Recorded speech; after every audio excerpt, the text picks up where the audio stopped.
মিথ্যা কথা হলো ইমানের শত্রু। মিথ্যা বলা শুধু মুখের পাপ নয়, এটা তোমার ইমানকে দুর্বল করে দেয়। মিথ্যা বলা হলো মুনাফিকের পরিচয়, অন্যতম প্রধান বৈশিষ্ট্য।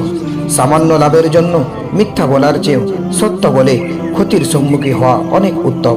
সত্য কথা বলার মাধ্যমে তুমি আল্লাহর কাছে সৎ বলে প্রমাণিত হবে। মিথ্যা শেষে পর্যন্ত ধ্বংসই ডেকে আনে, আর সত্য আনে মুক্তি। অভ্যাস করো, সব সময় সত্য কথা বলো, যদিও তা তোমার বিরুদ্ধে যায়। পাপ করলে কি হয়? প্রতিটি পাপ তোমার হৃদয়ে একটি করে কালো দাগ ফেলে দেয়। বারবার গুনাহ করতে থাকলে এই দাগগুলো জমে তোমার পুরো হৃদয়কে কালো করে দেয়। যখন হৃদয় কালো হয়ে যায়, তখন ভালো মন্দ পার্থক্য করার ক্ষমতা আর থাকে না। পাপ করার সাথে সাথে অনুতপ্ত হও এবং তওবা করো, যেন সেই দাগ মুছে যায়। আল্লাহ চান না তুমি পাপী হও, তিনি চান তুমি ফিরে এসো। পরিষ্কার রাখো, ইস্তেগফার দিয়ে তোমার হৃদয়ের দাগগুলো মুছে ফেলো। মহান প্রভু, দুনিয়ার সামান্য সুখ শান্তি আমাকে আপনার দিক থেকে ফিরিয়ে দেয়। জানি আমার গুনাহের কালিমা অনেক গভীর, কিন্তু আপনার ক্ষমা সেই কালিমা মুছে দেওয়ার জন্য যথেষ্ট। ভয় হয় যখন ভাবি শেষ বিচারের দিনে আমার কি হবে। আমার একমাত্র ভরসা আপনার দয়া। পাপী হয়েও আপনাকে ভালোবাসি। এই অপরাধী মন শুধু আপনার হৃদায়েত চাই। আমাকে ক্ষমা করুন এবং সরল পথ দেখান। আমিন। আস্তাগফিরুল্লাহ শব্দটাকে বানিয়ে নিন জীবনের নিত্য সঙ্গী। হতাশ হবেন না, আল্লাহ দিতে কতক্ষণ। শুধু সবর করেন, ব্যর্থতার কালো মেঘ সরিয়ে সফলতার সূর্য উদয় হবেই ইনশাআল্লাহ, একদিন না একদিন। জীবন হচ্ছে মৃত্যুর ঘনিষ্ঠ কুটুম।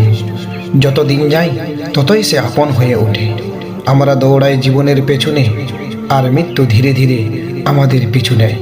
নিঃশব্দে নিঃস্বার্থে শেষমেশ দুজনের দেখা হবেই একটা নিঃশব্দ সময়ের সময়। যখন হৃদয়ের ঘড়ি থেমে যাবে, তখন বুঝবো আসলে জীবনটা ছিল মৃত্যুর কাছে ফেরার এক দীর্ঘ সফরে। দুঃখের সময় বেশি দোয়া কবুল হয়। যখন মন ভেঙে যায়, তখন আল্লাহ আসমানে দূরত্ব দোয়া পৌঁছিয়ে দেয়। আল্লাহ ভাঙা হৃদয়ের দোয়া ফেরত দেয় না। একাকিত্বেও তুমি একা নও, প্রভু তোমার পাশে আছে। কাঁদো, বলো, তিনি সব কিছু তোমার কথা শুনছে। সময়ের সাথে সাথে তোমাকে ঠিক দেবে ইনশাআল্লাহ। সততা এক প্রকার সংগ্রাম, যেখানে মানুষকে টিকে থাকতে হয় অন্যায় আর অভাবের মাঝখানে। কিন্তু সৎ মানে পরাজিত নয়, বরং সময়ের সাথে সৎ মানুষই সবচেয়ে বেশি ধনী হয়ে ওঠে, অনন্ত বিবেকে, শান্তিতে আর মর্যাদায়। কি এমন হয়ে গেল যে যুবক হওয়ার সাথে সাথে রিজিক নিয়ে চিন্তিত হয়ে পড়ি আমরা? ভুলে যাই সেই রব অন্ধকারে ঢাকা মায়ের পেটে খাবার দিতে পারে। সেই রব কি আমাকে এখনো রিজিক দিতে পারবে না? পারবে ইনশাআল্লাহ। দোয়া কবুলের সময় যখন তুমি একা, কিছু বিশেষ সময়ে দোয়া প্রার্থনা কবুল হওয়ার সম্ভাবনা অনেক বেশি থাকে। যেমন বৃষ্টির সময়, আজানের সময়, সেজদার সময় এবং রাতের শেষ দ্বিতীয় অংশে, যখন সব মানুষ ঘুমিয়ে থাকে, তুমি যখন উঠে আল্লাহর কাছে একান্তে চাও।